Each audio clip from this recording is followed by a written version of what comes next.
Till now, we have discussed minimization problem in optimization technique, particularly the transportation model, in the transportation model.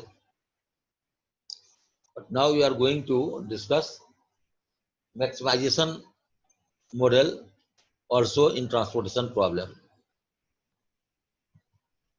So basically, the transportation problem is always that of a minimization type, because the objective function is to minimize the total cost of transportation. That when the objective function becomes that of maximization type, there are two methods to deal with such problems. Number one, the given matrix is multiplied by -1 so that the problem of maximization gets converted into minimization. Secondly, subtract all the elements in the matrix from the highest element in the matrix. Then also the problem of maximization gets converted into minimization. Having done either of these two processes, we subsequently follow all the steps of minimization problem to get the solution. So let us consider the following problem for maximizing a transportation problem in which there are 4 factories A, B and C which produce sugar, and the capacity of each factory is mentioned in the transportation table.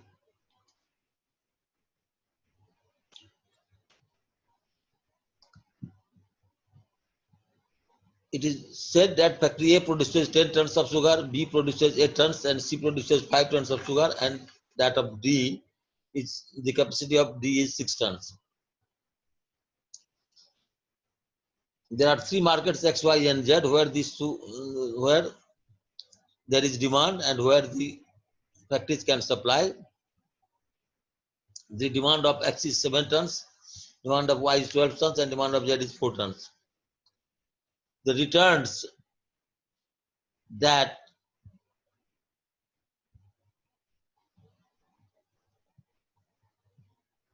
with 1 ton of supply from factory A to market X is given in thousands of rupees.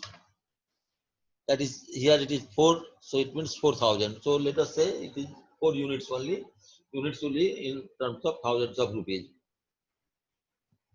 So for supply of 1 unit or 1 ton of material from factory A to market X is 4. Profit earned or sales return for supply of 1 ton of material from factory A to market Y is 3, and similarly from factory A to market Z is 2, and likewise all the profit matrices are shown here. The factory A can supply at most 10 tons,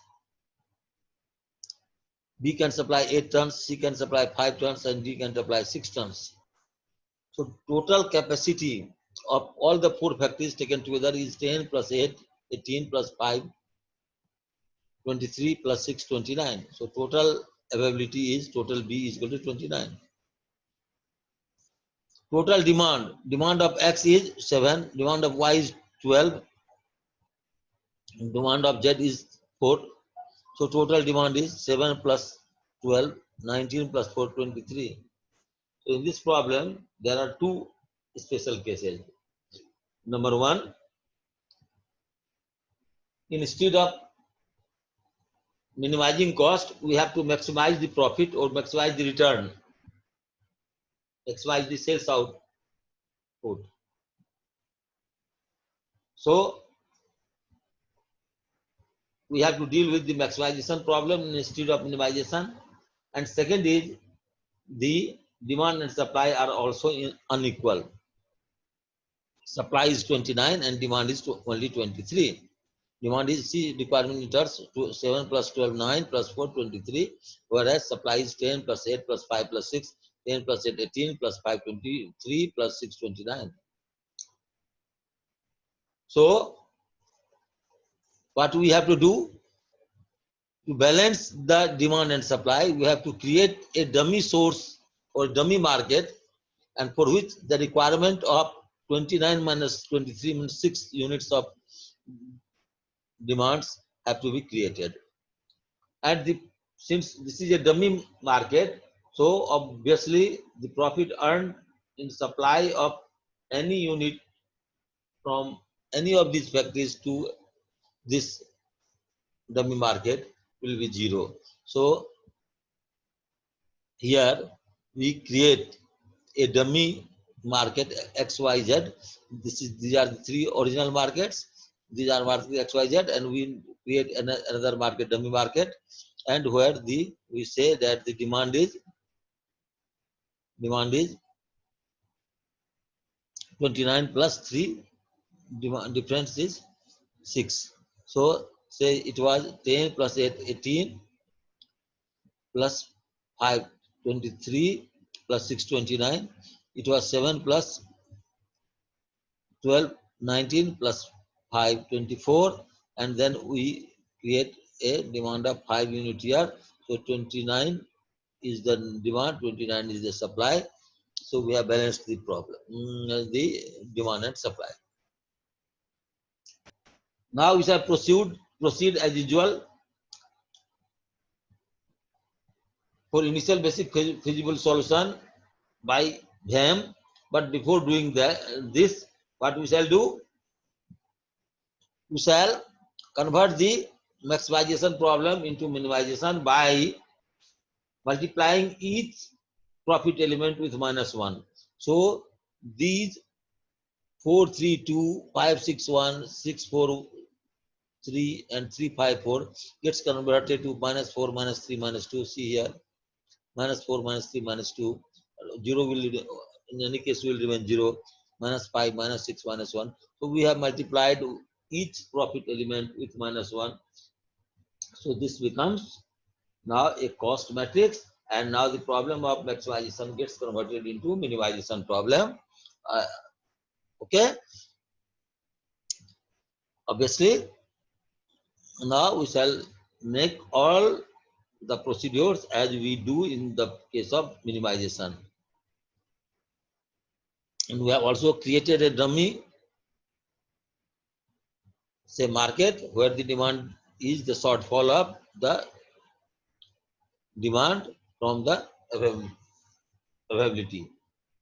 By doing all these things, we now proceed to get initial basic feasible solution by VAM, Vogel's approximation method. So we calculate the opportunity cost. Opportunity cost, what we do in the case of VAM, we calculate the difference of the lowest cost and the next lowest cost or next higher cost. So here the lowest cost is -4. You see, -4 is the minimum value, and next higher cost is -3. So it will be -3. The difference will be -3 minus -4. So -3 minus -4 is equal to +1. So this is -3 minus -4 is equal to +1. So here see the difference is 1. Likewise for each row, -5. Here is the minimum cost is -6, and next minimum is -5. So it will be -5 minus -6 plus 1. Here it is -3 minus 4.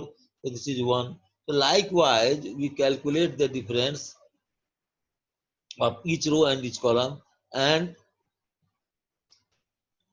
then we allocate as per Vogel's approximation method where the penalty is maximum. And after doing this, we allocate the supply or demand, and the whatever is exhausted, either your demand will be met or the supply will be exhausted, so that row or column will be deleted, and the procedure is repeated until we get the final solution. So what we get here, there are, see, 1 2, this is 1, this is 2, third 3 4 5 and 6 and 7. So there are 7 cells where some allocations have been made. And now you have got how many rows? 1 2 3 4 rows, 4 columns. 1 2 3 4. Dummy is also as good as any other column. So you have 4 column X Y Z and dummy column, 4 rows A B C D. So 4 plus 4 8. So m plus n minus 1, m is the row, n is the column, m plus n minus 1 is equal to 8 minus 1 is equal to 7. So there should be 7 allocations. So you have already got 1, 2, 3, 4, 5, 6 and 7 allocations. So this is a non-degenerate problem. So because there is no degeneracy, because number of allocations is equal to m plus n minus 1. So after doing this initial basic physical solution, we can straight away go forward to calculate the opportunity cost of non-occupied cells by using Modi method. For this, what we do, we calculate the UI and Vj value. So first say this is U1, this is U2, this is U3, this is U4, and this is V1, this is V2, this is V3, this is V4. So we, to start with, we consider the value of U1 is equal to 0. So when you put U is equal to 0, then you use the formula UI plus Vj is equal to Cij. So what happens for the occupied cells? So this is a occupied cell. U1 we have already calculated 0. So U1 plus V1 should be equal to minus 4. So V1 will be equal to 4. This is another occupied cell. So this was U1 plus V2 should be equal to minus 3. U1 is equal to minus 3. So V1 must be equal to 3. So that 3 plus minus 3 should be equal to 0. Similarly here, this is 0. U1 is equal to 0. 0 plus what should be equal to 5? 0 plus 0 should be 0 plus what equal to should be 0. So 0 plus 0 is equal to 0. So we have got the value of, say what, U1, we have got the value of V1, we have got the value of V2, and also we have got the value of V3. Similarly, we calculate the value of U2, U3 and U4. Having calculated that, then we calculate the opportunity cost of the unoccupied cells. And now, because this is a problem of minimization, so all the unoccupied cells, the opportunity cost should be equal to either 0 or positive. Positive means if you make a change in the allocation, then your cost starts increasing. So we will try to avoid that. So once we get the opportunity costs, all get 0 or positive, we get the optimal solution. So to calculate the opportunity cost, the opportunity cost is equal to Cij minus Ui plus Vj. So suppose this is on field cell. What is the opportunity cost here? So Cij minus Ui plus Vj. So this is Cij is equal to minus 5. Cij minus Ua plus Vj. So 3 plus 4, 7. So minus 5 minus 3 plus 4, 7. Minus 5 minus 3 plus 4, 7 is equal to minus 5 minus 7. This becomes to minus 12.